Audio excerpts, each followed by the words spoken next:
Halo, selamat siang saudara. Anda sedang menyaksikan live update bersama dengan saya Nila Irda. Seperti biasanya, kami akan menyajikan beragam informasi menarik dari berbagai daerah yang akan dilaporkan secara langsung oleh reporter kami di lapangan. Bersama dengan saya Nila Irda, inilah live update selengkapnya. Kita awali dengan informasi pertama, saudara. Puluhan personil gabungan menyisir pemukiman warga Jalan Kandea, Kecamatan Bontoala, dan Jalan Bunga Ejaya, Kecamatan Talo, Makassar pada Jumat malam. Penyisiran ini dilakukan pasca tawuran yang melibatkan dua kelompok pemuda di kawasan padat penduduk tersebut pada Jumat sore. Dalam insiden tawuran ini setidaknya seorang ibu-ibu dan anggota personel Polsek Bontoala Bribda Bintang terkena anak panah. Untuk mengetahui bagaimana informasi lebih lengkapnya sudah tersambung bersama saya ada Muslimin Emba, wartawan Tribun Timur yang akan memberikan informasi lebih lengkapnya pada Anda. Halo, selamat siang Emba. Baik, selamat siang. Emba, bisa digambarkan untuk suasana pada saat puluhan polisi menyisir lokasi untuk menemukan para pelaku yang terlibat tawuran ini. Seperti apa informasinya? Ya, baik rekan Nila dan Tribuners dapat saya jelaskan Jumat malam itu puluhan polisi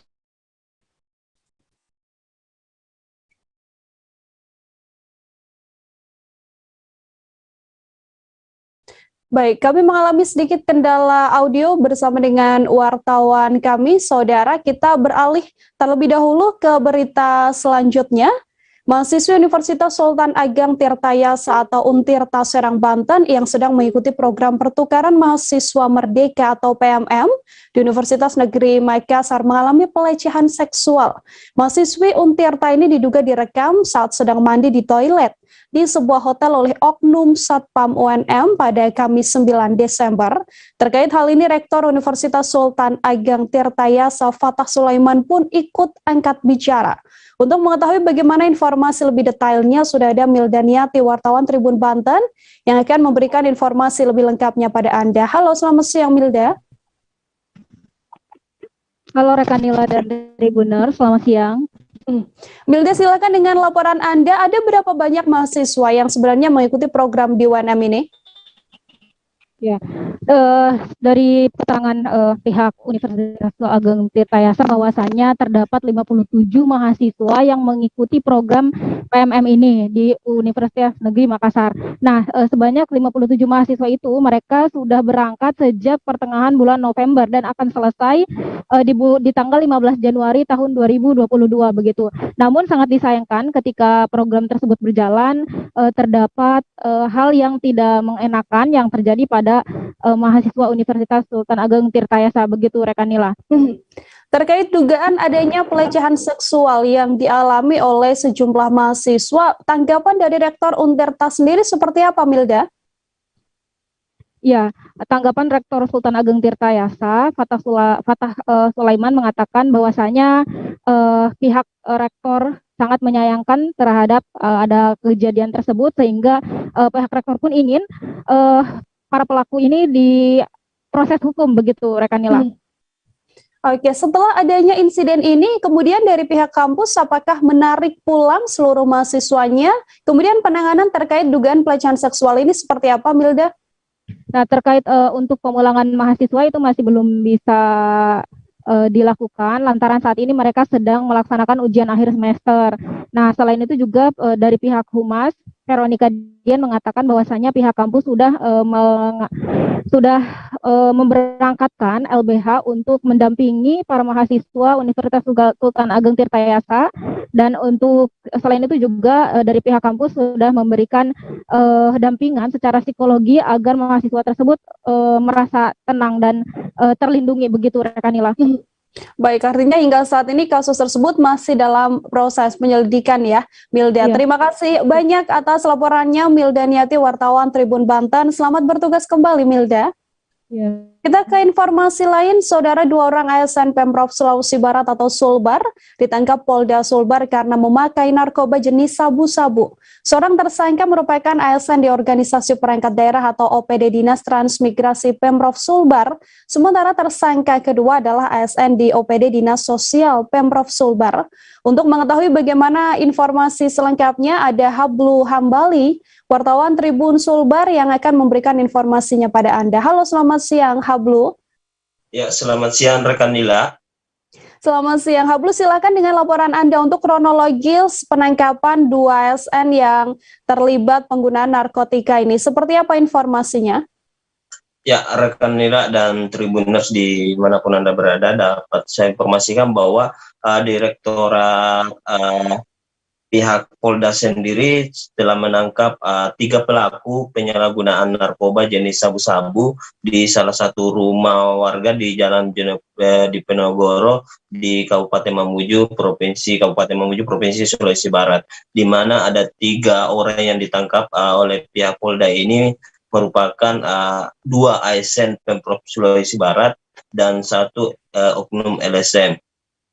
Dan informasi yang kami dapatkan bahwa penangkapan dilakukan pada hari Rabu 8 Desember 2021 lalu, dan sementara ini pihak Polda melakukan pengembangan kepada kasus yang ditangani 2 oknum ASM ini.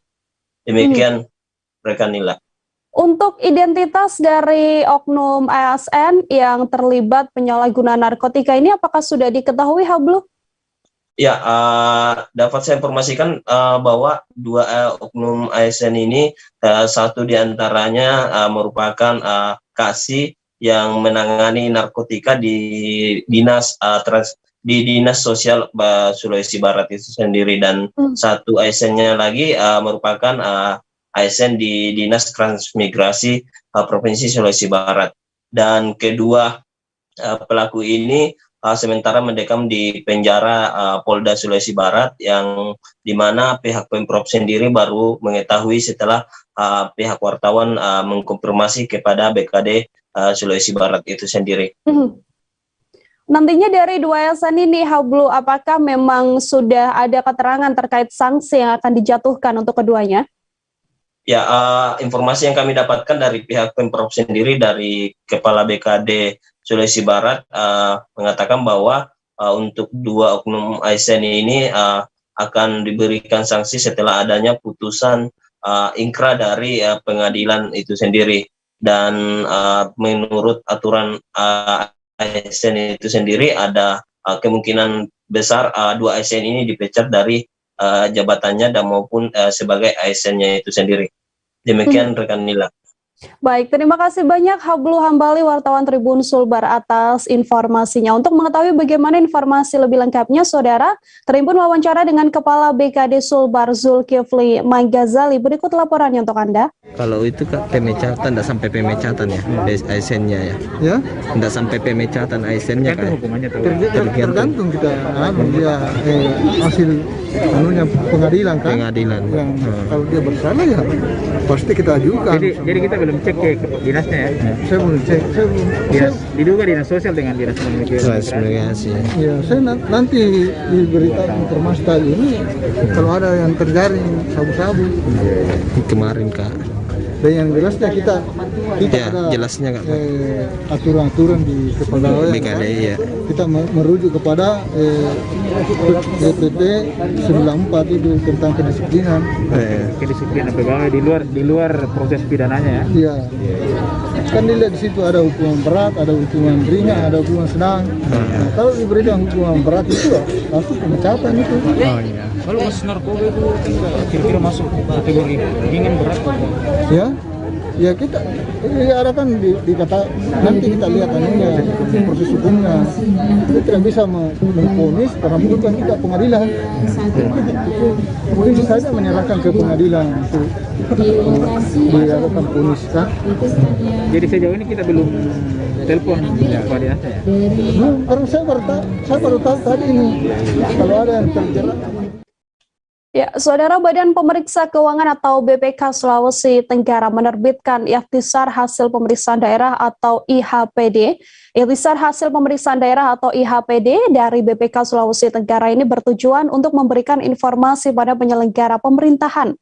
Dalam rangka meningkatkan pengelolaan dan tanggung jawab keuangan daerah, BPK Sultra memandang perlu untuk menerbitkan IHPD ini.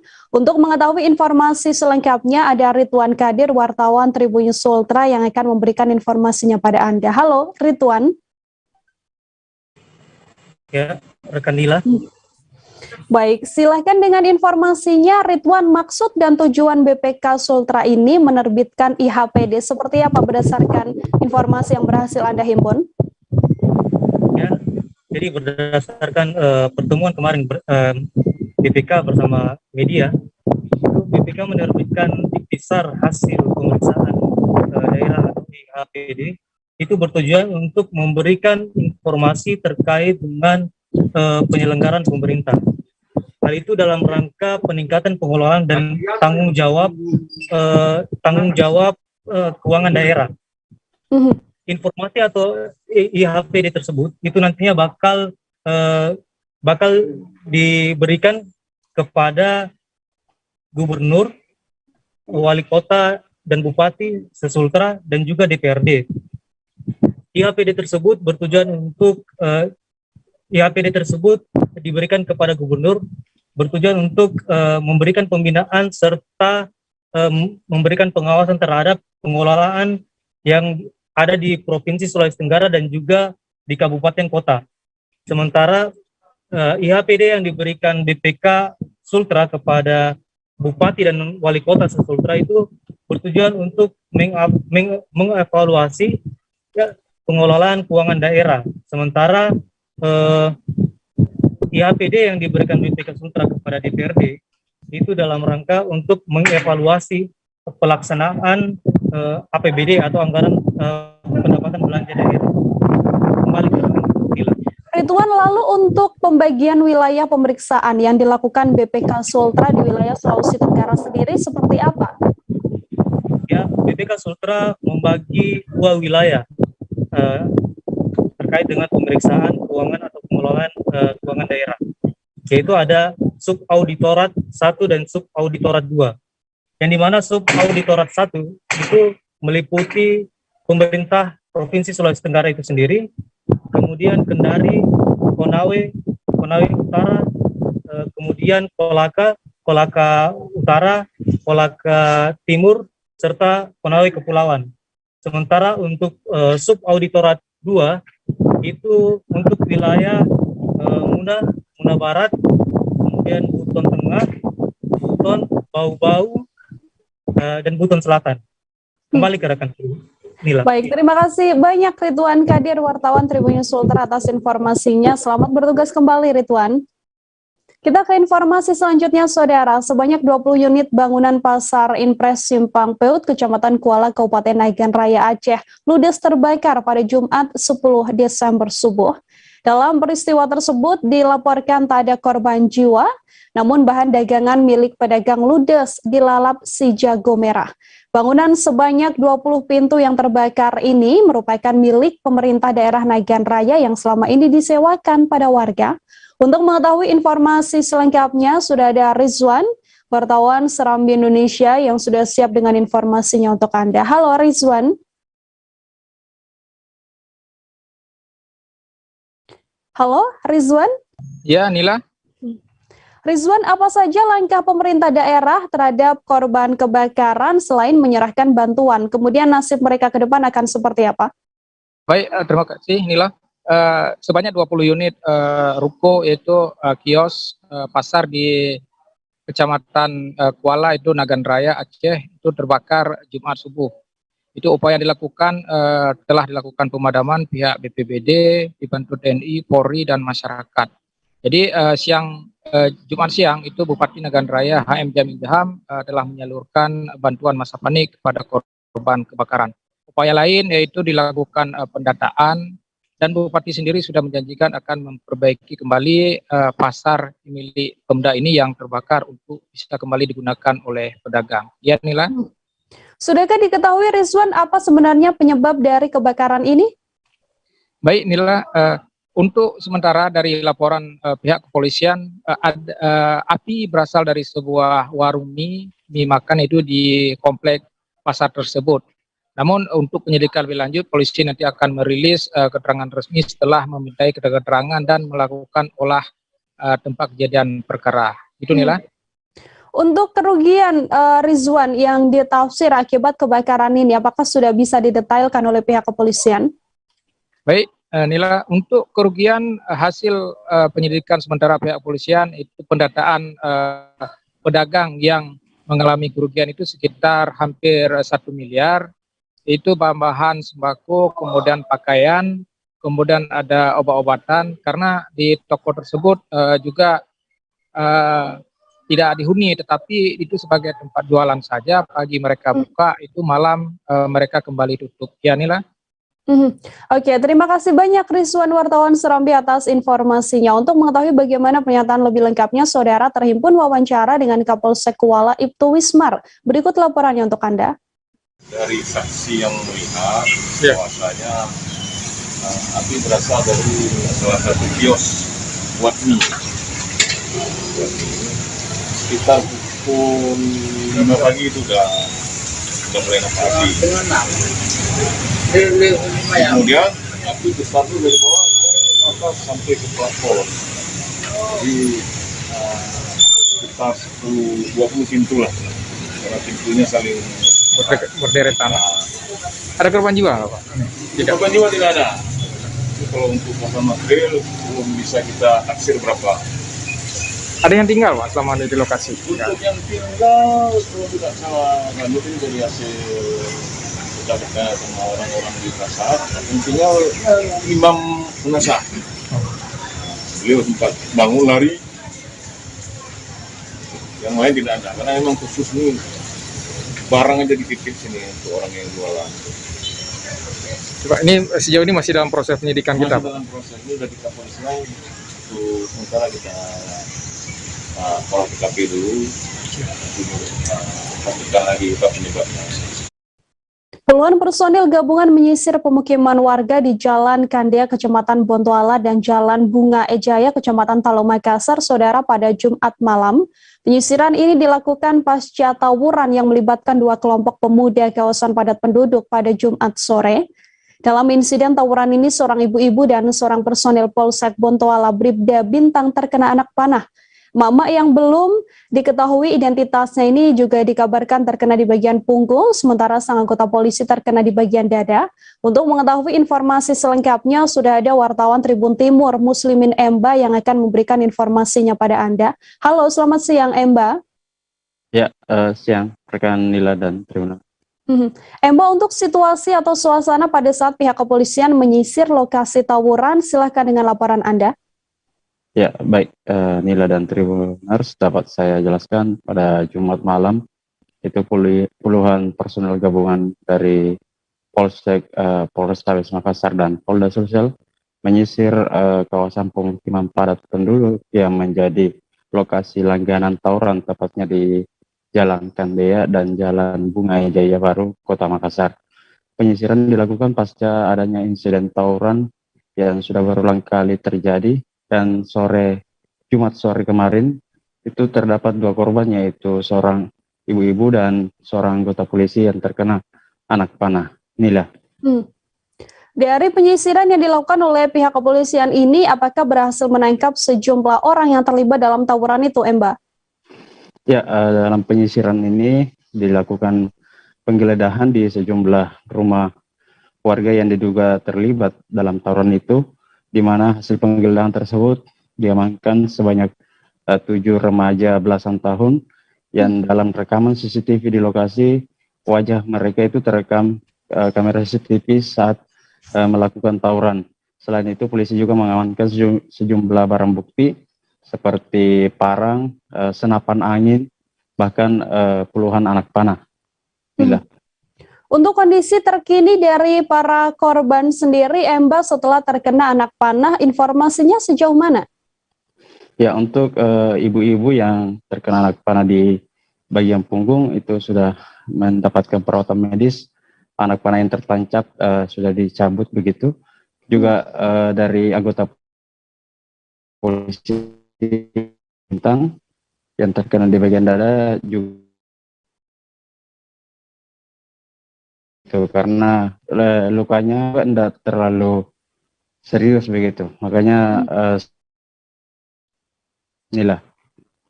Baik, terima kasih banyak Emba, wartawan Tribun Timur atas informasi Anda. Untuk mengetahui bagaimana informasi lebih lengkapnya, Saudara, terhimpun wawancara dengan Kompol Nugraha Pamungkas, Kabak Ops Polrestabes Makassar. Berikut liputannya untuk Anda.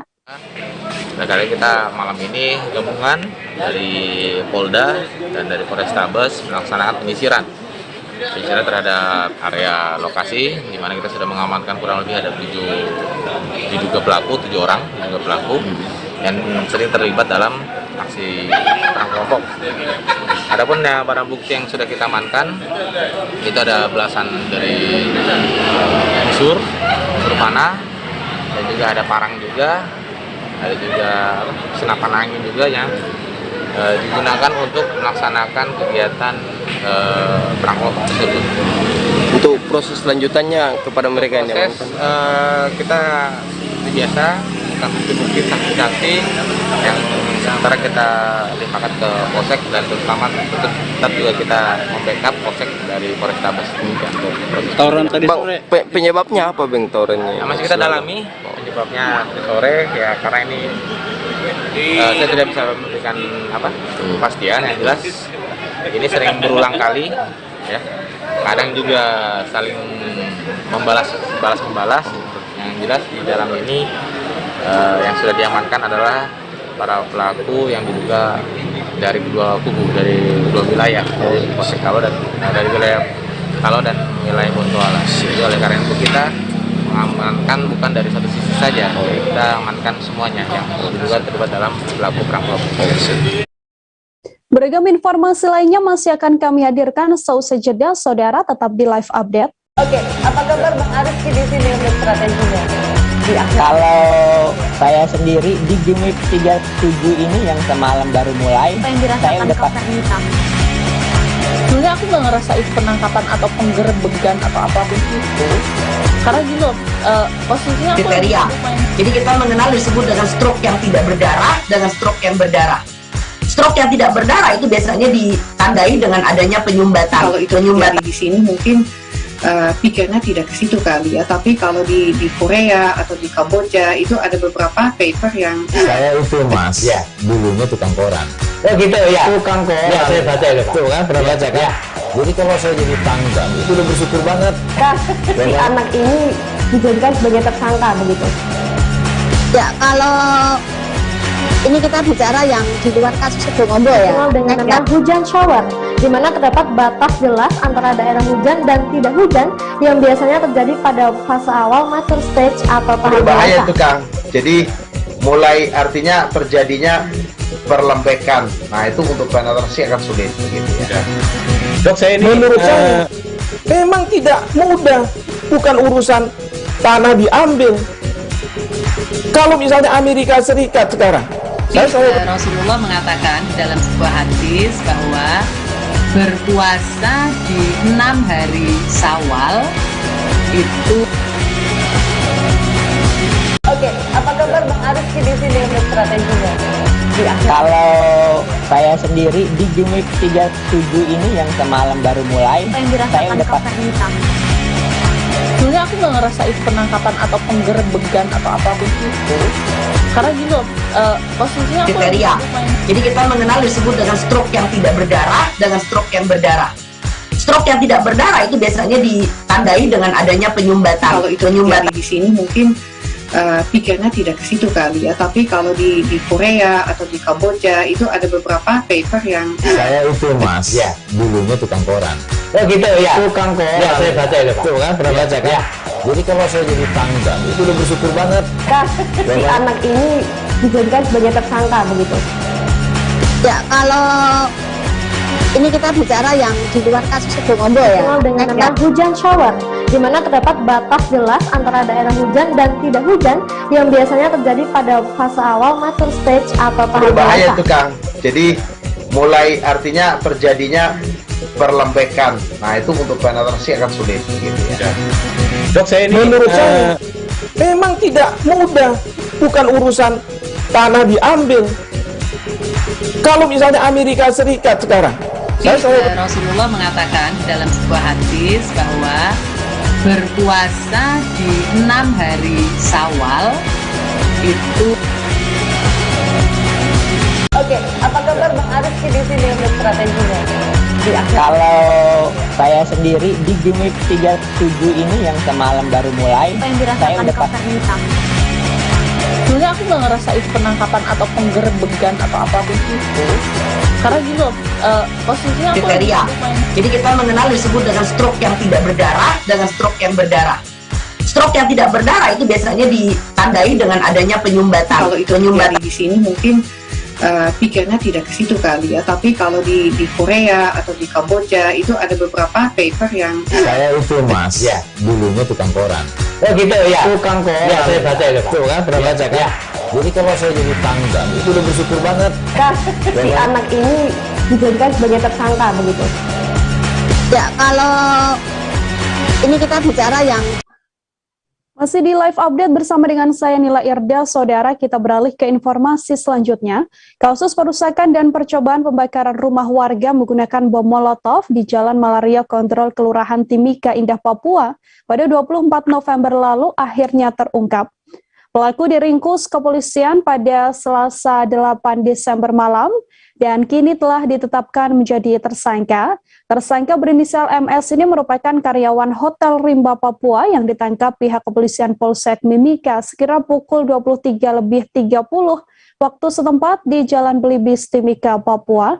Untuk mengetahui informasi selengkapnya ada wartawan Tribun Papua Marcelinus Labulela yang akan memberikan informasinya pada Anda. Halo Marcel. Ya, halo. Halo, rekan Nila. Selamat Baik, sore. Marcel. Selamat sore waktu Papua. Rekan Marcel, bisa Anda jelaskan hal apa yang membuat sampai akhirnya pelaku MS ini melakukan aksi perusakan rumah menggunakan bom Molotov? Baik, dapat saya laporkan untuk kasus bom Molotov di jalan, tepatnya di Jalan Malaria Kontrol beberapa waktu lalu, di mana pelaku berinisial MS ini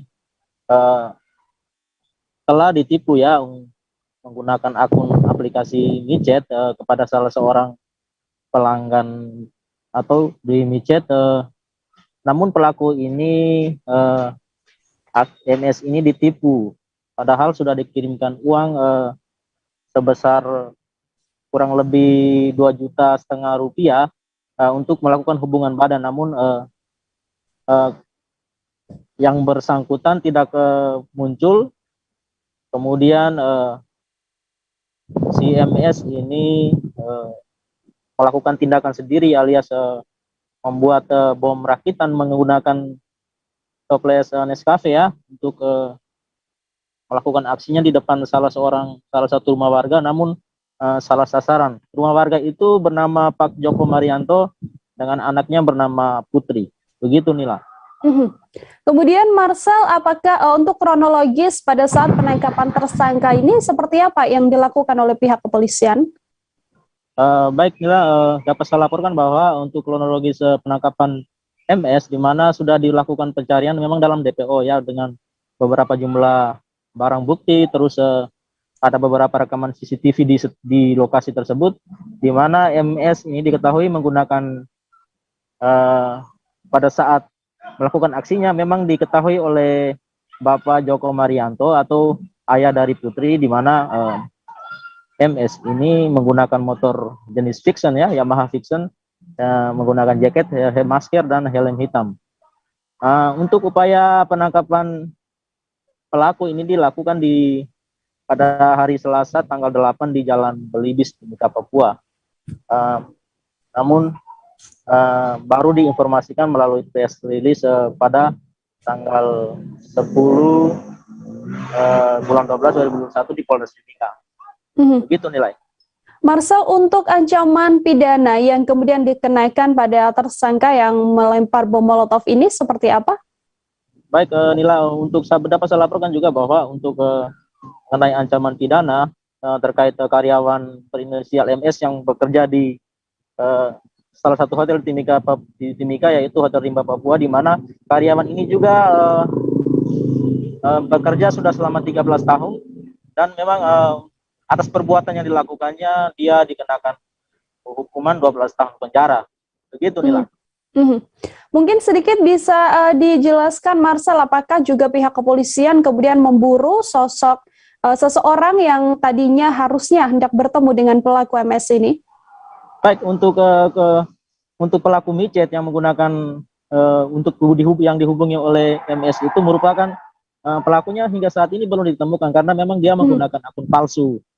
Jadi, tapi polisi menurut Kasat Polres Mimika, Ibtu Bertu mengatakan bahwa pihaknya akan terus melakukan penyelidikan mengenai akun palsu tersebut. Namun hingga kini belum ada penemuan-penemuan. Begitu, Nila. Oke, terima kasih banyak Marcel atas informasinya. Untuk mengetahui bagaimana informasi selengkapnya, Saudara, terhimpun wawancara dengan Kasat Reskrim Polres Mimika, Ibtu Bertu Haridika Eka. Berikut laporannya untuk Anda. Tersangka kasus pengerusakan dan percobaan pembakaran. Jadi ini yang mana sebelumnya sudah sempat viral terkait dengan adanya pelemparan bom Molotov. Dengan dasar laporan polisi LPB 668/11 perbuatan yang terjadi akibat kekesalan tersangka, karena memang yang bersangkutan juga biasa sering menghubungi teman kencan melalui aplikasi micet, namun pada saat terjadi tindak pidana ini yang bersangkutan merasa ditipu sehingga timbul rasa kekesalan, makanya melakukan pengerusakan. Ketua Umum Panitia Natal Nasional tahun 2021 Jerry Sambuaga, Saudara, berkunjung ke Papua dalam rangka berbagi kasih untuk menyambut Hari Raya Natal tahun ini. Kunjungan Wakil Menteri Perdagangan ini dilangsungkan pada Jumat 10 Desember di Kota Jayapura, Papua. Untuk mengetahui bagaimana informasi selengkapnya, sudah ada Hendrik Rewapatara, wartawan Tribun Papua, yang akan memberikan informasi selengkapnya pada Anda. Halo Hendrik. Halo, selamat sore rekan Nila dan juga Tribuners. Selamat sore, Hendrik, bisa dijelaskan maksud dan tujuan kunjungan dari Wamen Perdagangan ini ke Papua seperti apa, kemudian apa saja agenda dalam kunjungannya kali ini? Oke, terima kasih rekan Nila. Dapat saya informasikan bahwa kunjungan dari Wakil Menteri Perdagangan dan juga sebagai Ketua Umum Panitia Natal Nasional tahun 2021, ia berkunjung ke Provinsi Papua, lebih khusus Kota Jayapura untuk berbagi kasih. Yang mana dalam berbagi kasih kali ini tempat yang dikunjungi pertama yakni Panti Asuhan Pelangi yang tepatnya berada di Abepura, Kota Jayapura. Dan tidak hanya itu, ia juga menyambangi Pasar Hamadi untuk mengecek secara langsung bagaimana stok barang di Pasar Hamadi. Begitu rekan Nila. Dalam kunjungan kali ini ada berapa banyak paket bingkisan Natal yang diberikan oleh sang Wakil Menteri, Hendrik? Ya, dari hasil wawancara bersama Pak Wakil Menteri, ia menyampaikan bahwa sebanyak 512 paket bingkisan Natal yang diberikan kepada beberapa panti asuhan yang dikunjungi kemarin. Beberapa panti asuhan yakni Panti Asuhan Pelangi maupun pihak gereja dan juga perwakilan Lapas Abepura. Begitu rekan Nila. Lalu respon dari pihak-pihak yang menerima kunjungan dan juga bingkisan dari Wamen ini seperti apa? Oke rekan Nila, responnya sangat positif ya, di mana dari anak-anak panti asuhan maupun dari pengelola Yayasan Panti Asuhan sendiri, mereka mengucapkan terima kasih atas kunjungan dari Wakil Menteri Perdagangan yang mana sebagai Ketua Panitia Natal, ia bisa mengunjungi secara langsung dan berbagi kasih kepada mereka. Dan sekedar informasi tambahan, tidak hanya di Provinsi Papua, namun setelah dari Kota Jayapura, ia melangsungkan kunjungan berbagi kasih ke Provinsi Papua Barat yakni Manokwari. Begitu rekan Nia. Baik, terima kasih banyak Hendrik atas informasinya. Juga telah terhimpun Saudara wawancara dengan Wakil Menteri Perdagangan Jerry Sambuaga. Berikut liputannya untuk Anda. Ada beberapa titik lokasi yang kami lakukan, dimulai dari Papua. Jadi lokasi pertama, titik pertama yang kita lakukan ini adalah di Jayapura. Kita memberikan bantuan aksi sosial Natal kepada yang membutuhkan dan juga salah satu titik yang kami sedang adakan ini adalah di Jayapura di Panti Asuhan Gelangan, lalu Panti Asuhan Shalom, dan juga tadi Panti Asuhan Molero dan Binaan Lapan, dan juga di Jemaat Gereja, perwakilan dari Jemaat Gereja. Kami salah satu maksud tujuannya ini adalah selain juga sebagai ahli sosial Natal, tapi juga ingin memberikan bantuan kepada yang membutuhkan. Ya. Dan terima kasih kepada Pemprov Papua yang diwakili oleh Pak Koordinator dan juga tentunya pimpinan panti. Kami dari segenap panitia Natal sekali lagi mengucapkan selamat menyambut Natal di 2021 ini, ke tahun baru 2022, dan semoga aksi-aksi ini bisa bermanfaat untuk masyarakat, dan tentunya selepas dari sini kami akan ke Manokwari. Jadi untuk melanjutkan kembali. Atas persoalan pemberhentian sepihak sebagai Wakil Ketua 1 DPR Kepulauan Yapen, Franklin Numberi meminta agar Gubernur Papua, kemudian Mahkamah Konstitusi hingga Presiden, Saudara, untuk mengambil tindakan tegas dalam mengatasi persoalan yang terjadi di Kepulauan Yapen, Papua. Menurut Franklin Numberi, apa yang dilakukan oleh Kepala Daerah Kepulauan Yapen tidak sesuai dengan prosedur dan adat partai-partai. Untuk mengetahui bagaimana informasi selengkapnya, ada Calvin Erari, wartawan Tribun Papua, yang sudah siap dengan informasinya pada Anda. Halo, selamat sore waktu Papua, Calvin. Halo, selamat sore Nila dan juga Tribunas.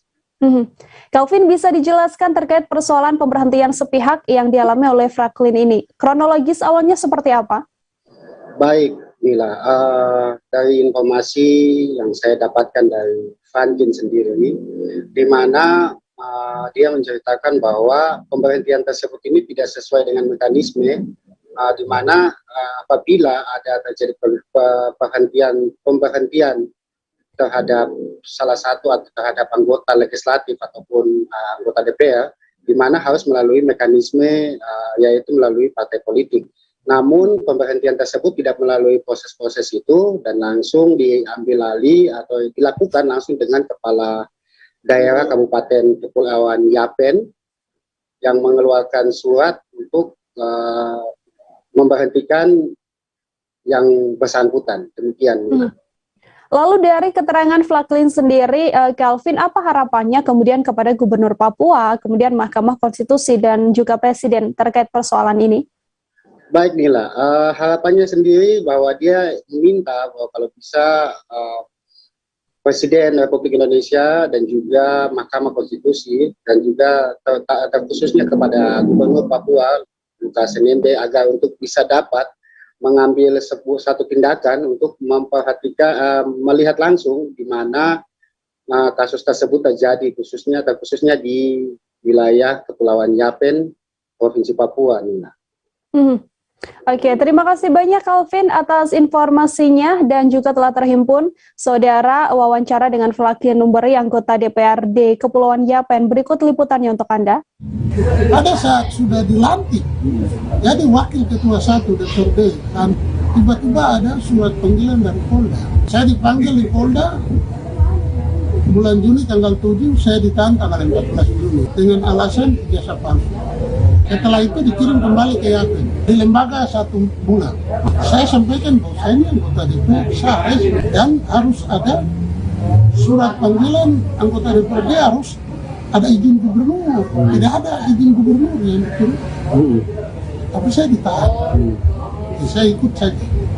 Sampai saat ini partai politik masih menunggu putusan. Saya belum dikatakan bersalah dari pengadilan, putusan tetap. Terus kok bisa ada SK pemberhentian? Sampai saya dapat SK pemberhentian pun tidak pernah ada diserahkan kepada saya dari dinas instansi terkait untuk menyerahkan SK atau Sekwan menyerahkan SK kepada saya bahwa saudara SK pemberhentian lepas jabatan sementara. Belum ada. Saya minta kepada Gubernur selaku orang Papua, rambut keriting kami. Bapak Gubernur melihat ini agar bisa melihat Biro Hukum staf Bapak yang tanpa ada surat partai politik dan bahas paripurna dewan untuk menonaktifkan saya. Apa? Kita beralih ke informasi selanjutnya, Saudara. Unit Pidana Khusus Satuan Reserse Kriminal Polres Musirawas Utara Polda Sumsel kembali menggerebek tambang emas liar di wilayah setempat. Polisi mendapatkan informasi dari masyarakat bahwa aktivitas tambang emas ilegal tersebut masih beroperasi meski sudah beberapa kali ditindak. Masyarakat juga mendesak polisi karena sudah lama mengeluhkan keruhnya air sungai yang diduga akibat dari aktivitas penambangan emas tanpa izin ini. Untuk mengetahui informasi selengkapnya, ada wartawan Tribun Sumsel Rahmat Aizullah yang akan memberikan informasinya pada Anda. Halo Rahmat. Halo Nila. Baik, Rahmat, silakan dengan informasinya. Kronologis penggerebekan ini seperti apa, lalu lokasi pastinya penggerebekan ini berlangsung itu di mana? Ya, Nila dan juga Tribuners, penggerebekan yang dilakukan unit Ditsus Satreskrim Polres Musirawas Utara, Polda Sumatera Selatan, dilakukan di 2 titik, yaitu di lokasi pertama di Sungai Tiku, Dusun 8 KNPI Desa Muara Tiku, Kecamatan Karangjaya, Kabupaten Musirawas Utara. Kemudian di lokasi kedua, polisi kembali melakukan penggerebekan, yaitu di Sungai Rebah, Desa Jangkat, Kecamatan Ulu Rawas, Kabupaten Musirawas Utara. Dari 2 lokasi ini, polisi mengamankan 11 orang, di antaranya 6 orang ditangkap di Desa Muara Tiku dan 5 orang ditangkap di Desa Jangkat. Nila. Kemudian Rahmat, dari belasan orang yang ditangkap ini berasal dari mana saja? Apakah seluruhnya yang ditangkap ini merupakan pekerja atau ada bos juga di dalamnya? Jadi dari 11 tersangka yang ditangkap ini, rata-rata bukan merupakan warga asli Kabupaten Musirawas Utara. Misalnya yang ditangkap di Desa Muara Tiku itu ada 6 orang. Mereka adalah NS, warga Sumatera Barat, kemudian TS, warga Jawa Tengah, ada juga NA, LE, EL, dan M, warga Kabupaten Oku Timur, Sumatera Selatan. Kemudian ada juga A, warga Kelurahan Karangjaya, Kecamatan Karangjaya, Kabupaten Musirawas Utara.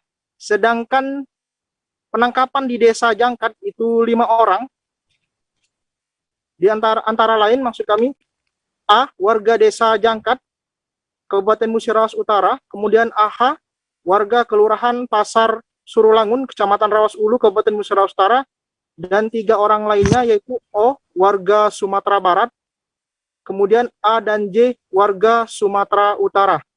Nah, dari ke-11 tersangka yang diamankan polisi ini, mereka adalah pekerja yang bekerja dengan pemodal atau bos tambang emas ilegal. Misalnya dari Desa Muara Tiku, 6 orang ini semuanya pekerja. Nah, dari pengakuan 6 orang yang ditangkap di Desa Muara Tiku ini, bos mereka yaitu berinisial Y. Namun Y saat ini masih terus dikejar oleh polisi, termasuk juga pemilik lahan tempat lokasi penambangan emas liar tersebut. Kemudian untuk yang di Desa Jangkat, dari 5 orang yang ditangkap ini, 4 orang merupakan pekerja, kemudian 1 orang adalah yang mengaku sebagai bos atau pemodal dari penambangan emas tersebut, yaitu pria berinisial AH yang merupakan warga Kelurahan Pasar Surulangun, Kecamatan Rawas Ulu, Kabupaten Musirawas Utara. Inilah. Barang bukti apa yang kemudian juga turut diamankan oleh petugas dari penggerebekan kali ini, Rahmat? Adapun barang bukti yang diamankan petugas dari 2 lokasi penggerebekan ini, yang pertama di Desa Muara Tiku, itu polisi mengamankan barang bukti seperti mesin dompeng, alat dulang emas, kemudian alat suntik tanah, selang, ponsel, box, dan juga karpet penyaring.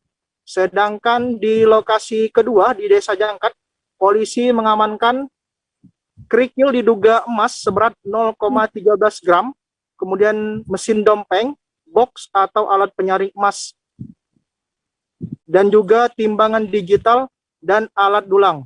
Nah, di Desa Jangkat ini, itu penambangan emas secara ilegal dilakukan berskala cukup besar. Bahkan polisi mengamankan alat berat jenis ekskavator. Inilah. Dari penangkapan sejumlah tersangka ini, Rahmat, kemudian pasal yang dilanggar begitu ya, kemudian untuk hukuman yang akan didapatkan oleh para tersangka ini seperti apa?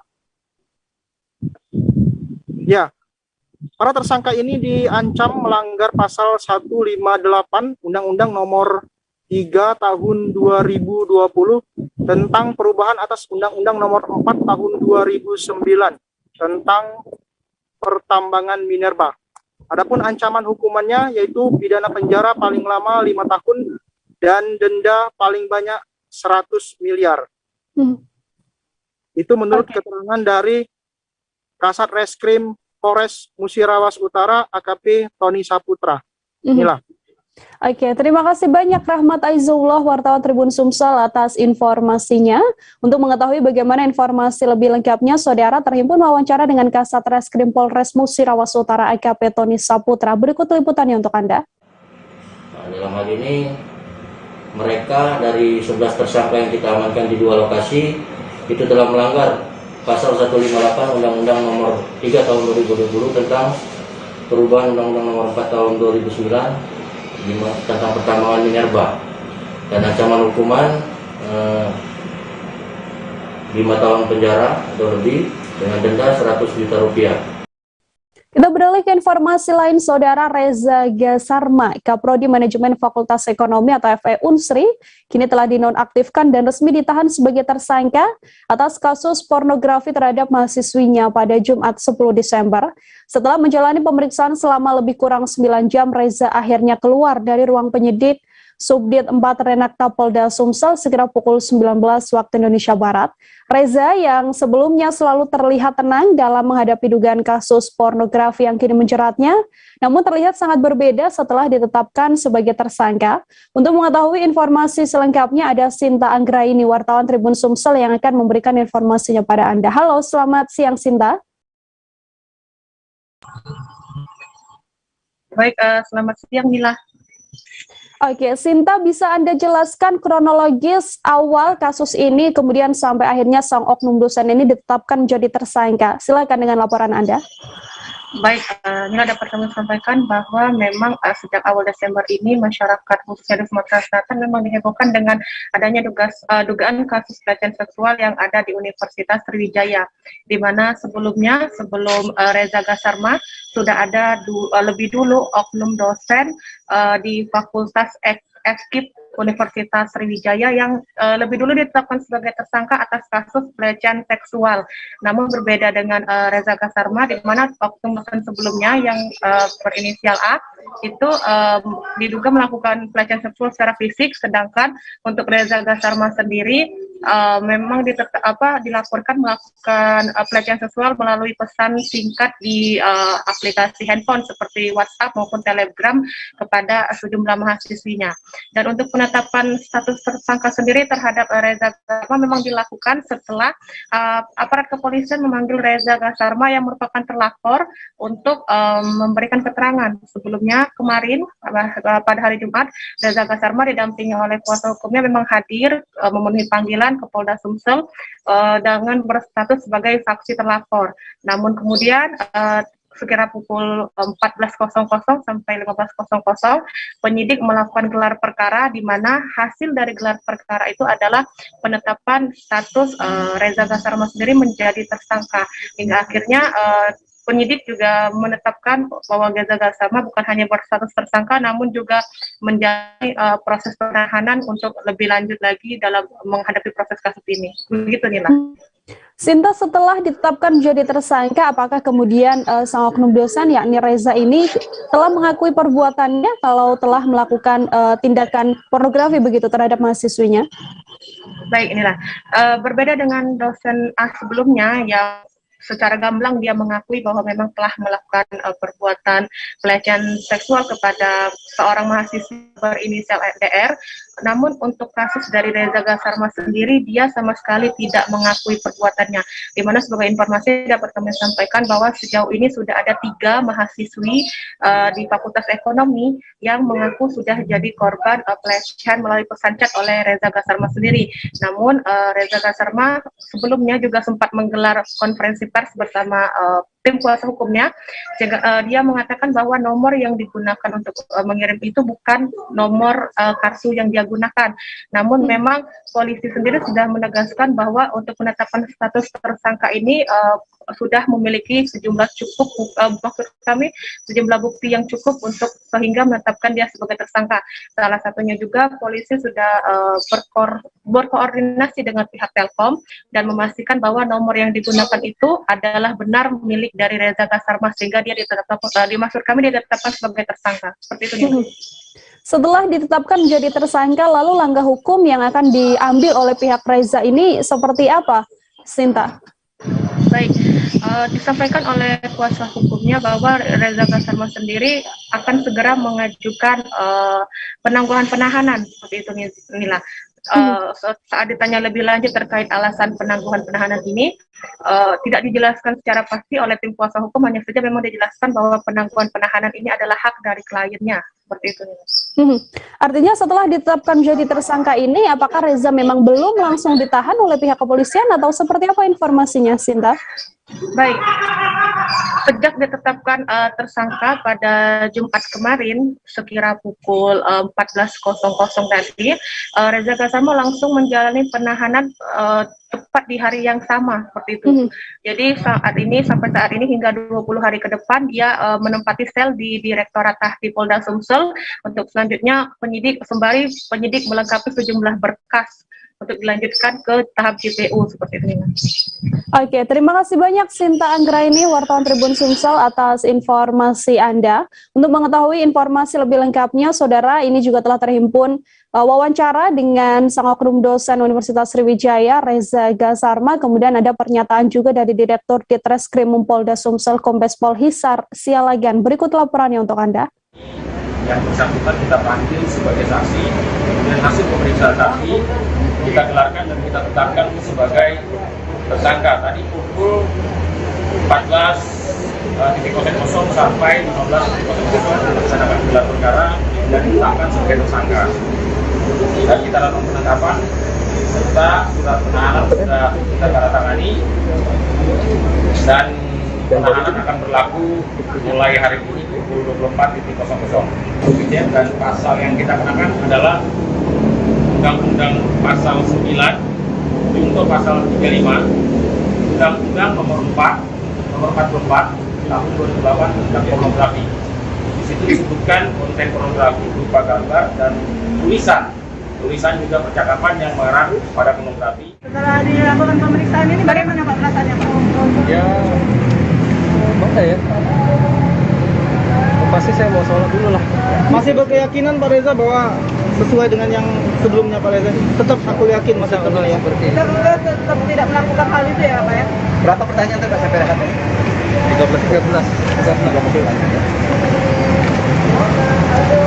Berarti setelah Isoma lagi.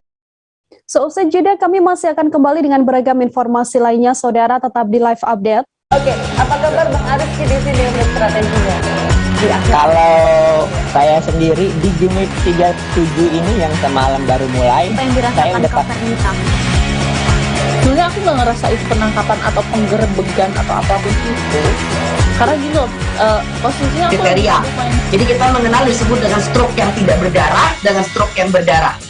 Stroke yang tidak berdarah itu biasanya ditandai dengan adanya penyumbatan. Kalau itu terjadi di sini mungkin pikirnya tidak ke situ kali ya, tapi kalau di Korea atau di Kamboja itu ada beberapa paper yang saya itu Mas, ya dulunya tukang koran. Oh gitu ya, tukang koran. Ya saya baca ya Pak. Tuh kan pernah baca kan? Ya.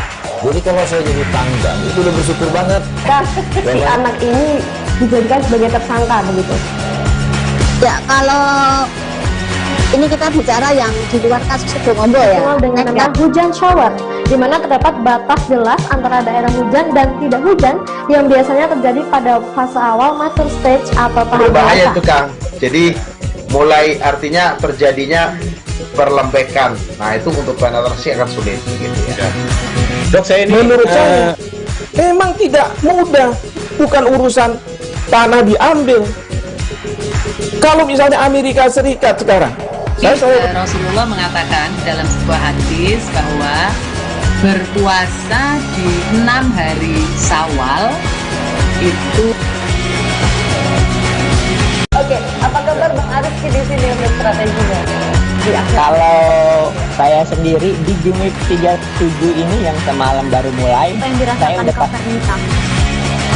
sebenarnya aku nggak ngerasa itu penangkapan atau penggerebegan atau apapun itu, karena gitu posisinya aku kriteria.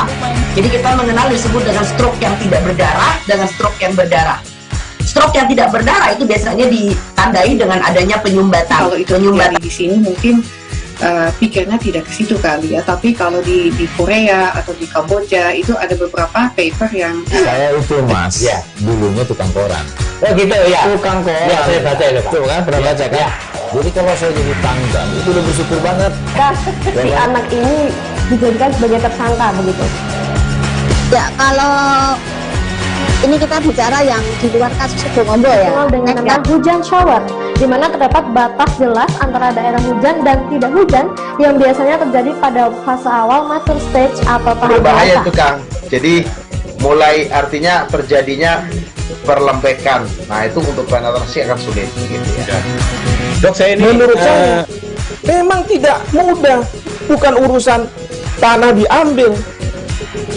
Kalau misalnya Amerika Serikat sekarang, Rasulullah mengatakan dalam sebuah hadis bahwa berpuasa di 6 hari Syawal itu. Oke, apa kabar Bang Arifki di sini untuk strateginya? Kalau saya sendiri di Jumik 37 ini yang semalam baru mulai, saya udah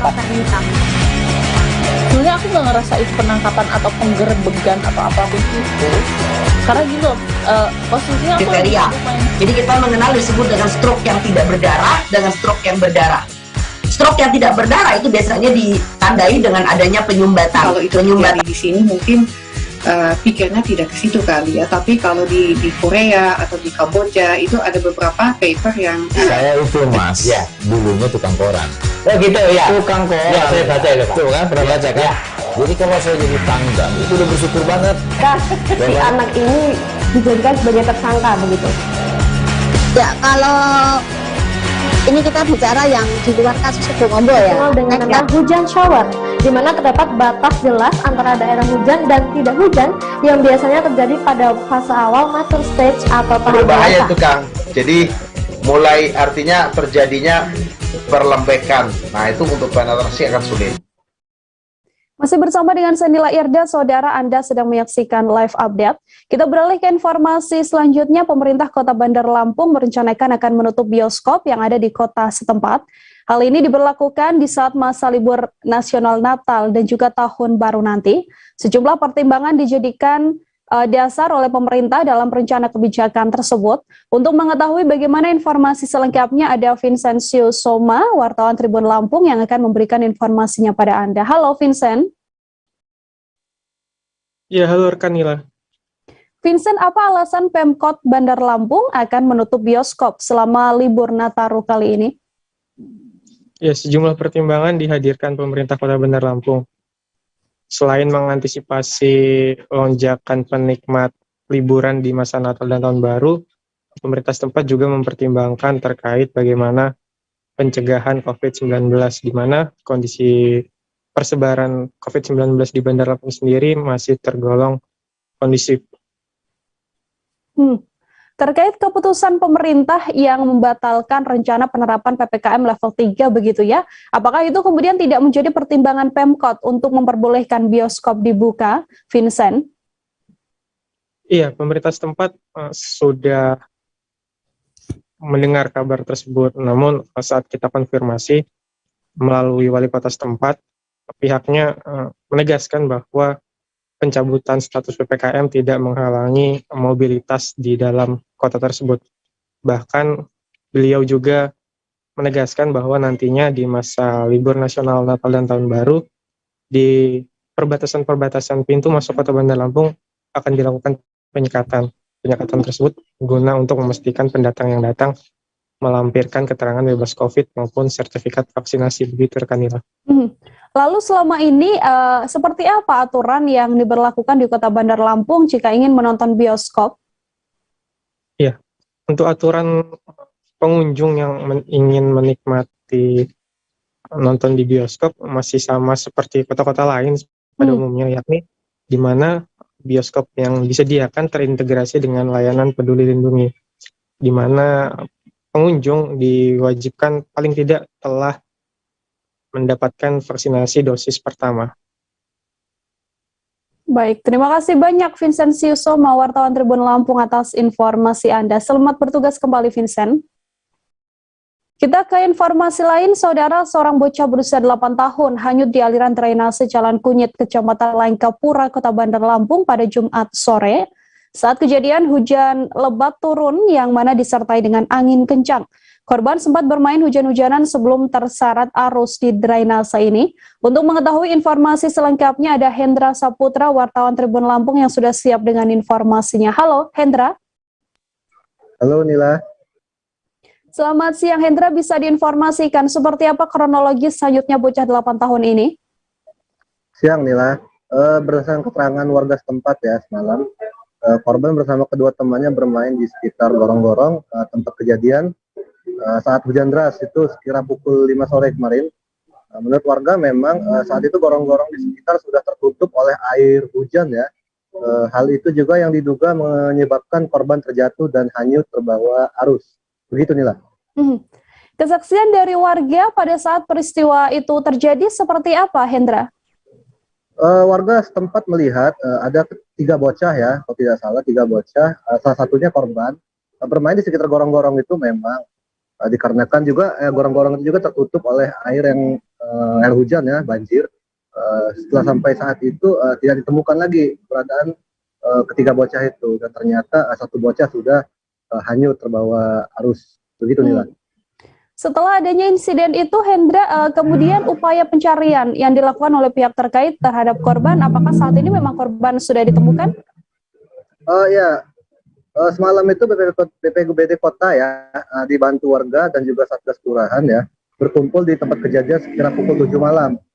Pencarian dilakukan dengan susur sungai yang diduga menjadi aliran air gorong-gorong sekitar. Namun hingga malam kemarin, pihak relawan belum juga mendapatkan hasil.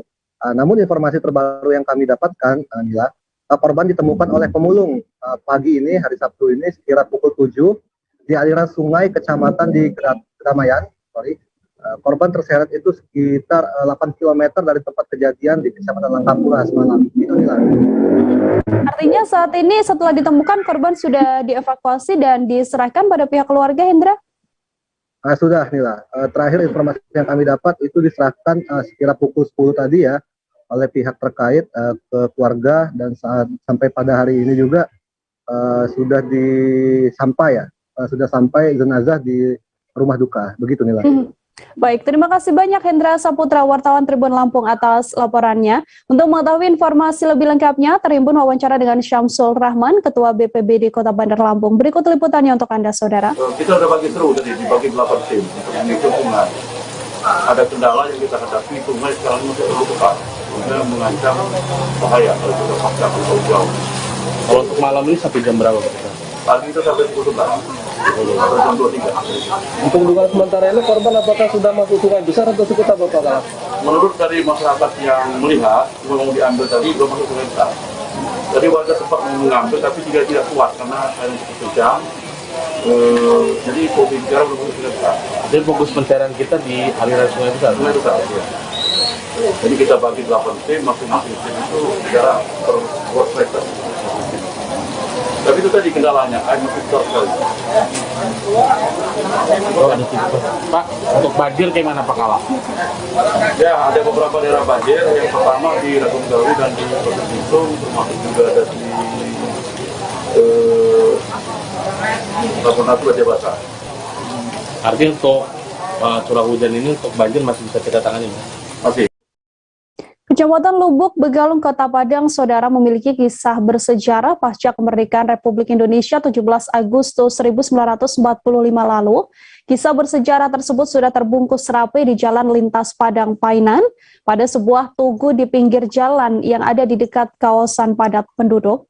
Untuk mengetahui informasi selengkapnya terkait kisah sejarah di balik tugu peristiwa Sungai Baramai ini telah tersambung bersama saya. Ada wartawan Tribun Padang Rahmat Panji yang akan memberikan informasinya pada Anda. Halo Rahmat. Halo rekan Nila. Rahmat, di mana lokasi tepatnya tugu peristiwa Sungai Baramai ini? Silahkan dengan informasi Anda. Baik rekan Nila, untuk tugu peristiwa Sungai Baramai itu berada di Jalan Lintas Padang Painan, itu persisnya berada di Pasar Gawang. Jadi kalau Tribuners yang berada di Kota Padang mungkin tahu bahwa ada kawasan Teluk Bayur, nanti belok kiri itu di dekat Pasar Gaung, itu persis di sebelah kiri jalan itu agak mendaki, itu akan terlihat ada sesosok laki-laki yang sedang menunjuk ya, seperti gambar yang ada gitu. Oke, Rahmat mungkin bisa diceritakan secara singkat apa sebenarnya cerita di balik berdirinya tugu peristiwa ini? Oke, tugu peristiwa ini berdiri karena ada pembumi hangusan pada tahun 1945 di daerah Gawang tersebut. Pembumi hangusan itu terjadi karena pada awal ceritanya itu ada Belanda atau Mayor Anderson itu sedang berpergian ke arah sekarang namanya Bukit Lampu, itu di sana dengan kekasihnya, tapi ketika datang ke sana mereka dibunuh. Belanda yang marah dengan sekutu terkait seorang mayor yang meninggal dengan kekasihnya itu mencoba mencari tahu siapa pelakunya. Namun karena kesulitan untuk mencari tahunya, kemarahan ini berujung pada pembumi hangusan di tahun 1945 tersebut. Seperti itu, Kanila. Untuk saat ini kondisi tugunya sendiri seperti apa? Apakah kemudian memang sering didatangi oleh pengunjung begitu, Rahmat? Kebetulan untuk kondisi tugu mungkin secara edukasi itu tugu mungkin tidak banyak diketahui oleh masyarakat setempat maupun masyarakat Kota Padang yang melewati tempat tersebut, dan kondisi tugu juga sudah cat banyak hancur karena hujan dan panas, lalu banyak rumput-rumput yang menggerogoti sekitar tugu. Padahal di tugu itu ada banyak cerita sejarah yang harusnya tetap dirawat oleh masyarakat setempat dan Kota Padang. Seperti itu, Rekanila. Baik, terima kasih banyak Rahmat Panji, wartawan Tribun Padang atas laporannya. Selamat bertugas kembali, Rahmat. Kita ke informasi selanjutnya. Saudara, pemerintah Kabupaten Kepulauan Siau, Taigulandang Biaro atau Sitaro memberlakukan pemeriksaan sertifikat vaksin bagi setiap pelaku perjalanan baik yang akan masuk maupun keluar wilayah Sitaro. Kebijakan ini diambil untuk menggenjot capaian vaksinasi yang ditargetkan harus menyentuh angka 70% sebagaimana diatur oleh pemerintah pusat di akhir tahun 2021 ini. Untuk mengetahui informasi selengkapnya, ada wartawan kami dari Tribun Manado, Octavian Hermansyah, yang akan memberikan informasinya pada Anda. Halo, Octavian.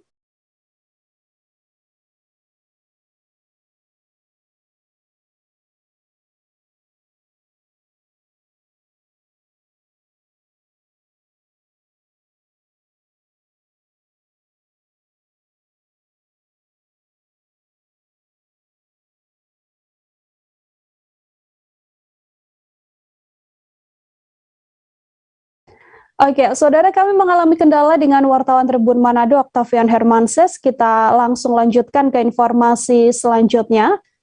Seorang kakek tua yang melemparkan gulungan kertas pada Presiden Joko Widodo kala tengah berkunjung ke Lumajang, Jawa Timur pasca erupsi Gunung Semeru pada Selasa 7 Desember 2021, sempat menjadi tanda tanya sosok dan identitas dari kakek tua ini akhirnya terungkap, yang mana termasuk pengakuannya soal apa sebenarnya isi pesan yang dituliskan untuk Presiden Jokowi pada lembar putih tersebut. Tampak dalam rekaman video, seorang kakek tua ini menyembunyikan gulungan kertas di balik badannya dan langsung dilemparkan ke arah Presiden Jokowi kala sang presiden tengah melintas di atas mobil RI1.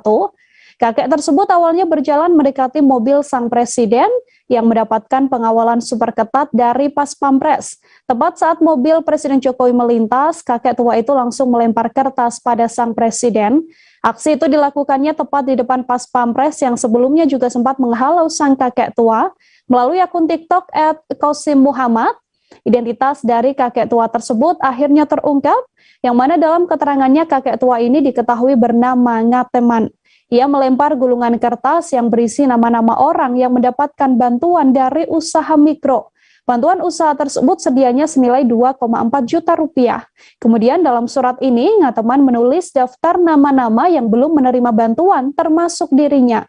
Diketahui pula sebelumnya kakek Ngateman ini sudah pernah mengirimkan surat pada Bupati Lumajang soal bantuan yang ia belum dapatkan. Setelah surat tersebut, Ngateman mengaku akhirnya bisa mendapatkan bantuan. Saat dikonfirmasi, sementara itu pihak istana juga membenarkan soal isi gulungan kertas yang ditulis pada Presiden Joko Widodo. Kepala Sekretariat Presiden Heru Budi Hartono membenarkan bahwa momen itu terekam kala Presiden Jokowi mengunjungi daerah terdampak erupsi Gunung Semeru di Kabupaten Lumajang pada Selasa 7 Desember. Heru mengatakan kertas tersebut hingga saat ini masih disimpan oleh Presiden Joko Widodo.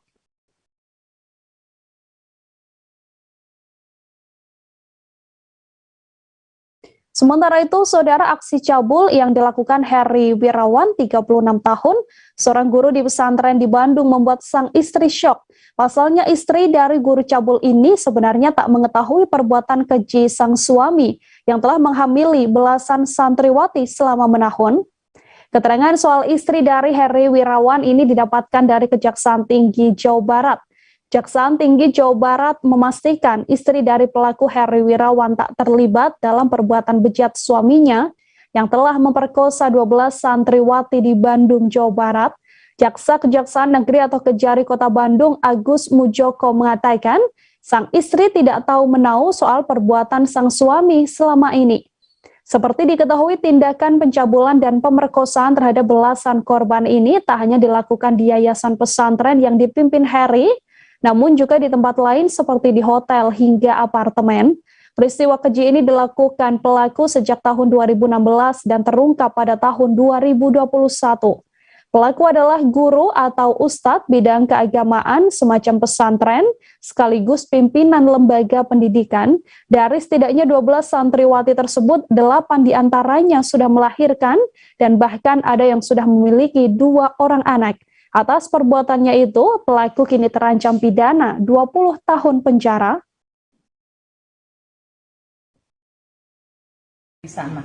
Itu apalagi kurun waktunya memang dari 2016 sampai 2021 sampai kemarin di waktu Mei ini terbongkar semuanya. Ya, gitu ya. Dari 11 berapa anak, Bu? Asal Garut ini?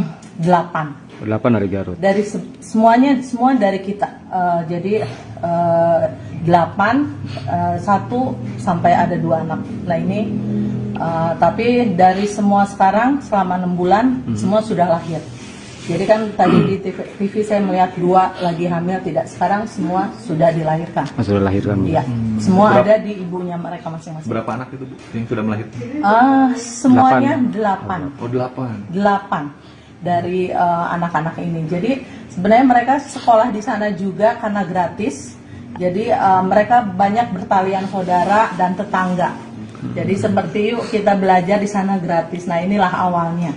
Dan mereka kurun waktu 2016 sampai 2021 mereka ada di sana. Nah itulah anak-anak itu. Jadi di waktu mau lebaran, nah inilah salah satu pedulinya orang tua yang melihat kenapa anak saya berubah. Nah dari situlah akhirnya dengan ditemani oleh kepala desa mereka melapor ke Polda Jabar. Informasi tadi sekaligus menutup perjumpaan kita dalam live update kali ini, saudara. Antara di tengah pandemi, kami kembali mengingatkan Anda untuk selalu menerapkan protokol kesehatan dimanapun Anda berada. Jangan lupa juga untuk terus menyaksikan live update setiap hari di seluruh kanal YouTube Tribun Network. Saya Nila Irda beserta kru yang bertugas pamit undur diri. Terima kasih dan sampai jumpa. Jangan lupa like, subscribe, dan share ya.